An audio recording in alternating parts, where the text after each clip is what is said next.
معقولة فاطمة بنت رسول الله تقاطع وتهاجر أقرب صاحب لرسول الله؟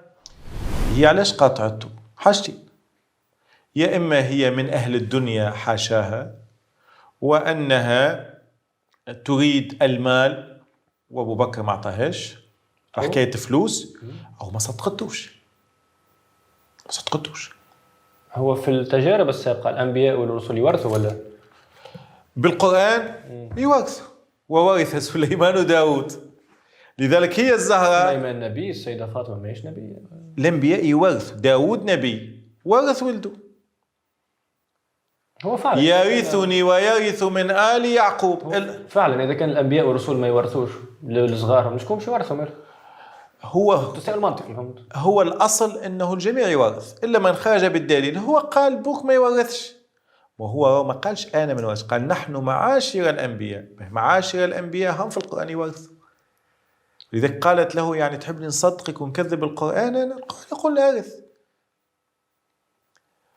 هذه القضية أبعد من أن الإمام علي لم يبايع. القضية أن البيت العلوي كله كان رافض لهذه السلطة ورافض لهذه الحكومة، ولذلك أنا أعتبر هذه القضية هي في إطار الانقلاب، لأنهم يعتبرون أنه الشرعية عند هؤلاء. فماذا فعلوا؟ كانت تتذكر كي قامت صار عيد الجمهورية في تونس، بورقيبة شعمل كل أملاك العائلة، عائلة البيات نحاها. علاش؟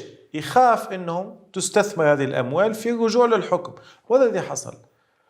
أبو بكر منع كل الموارد المالية للبيت العلوي، ولذلك كشف بيت فاطمة لينظر هل فيه مال أو لا. ما يحبش يوصلهم حتى فرنك بحيث لا يستثمر في استرجاع الحكم.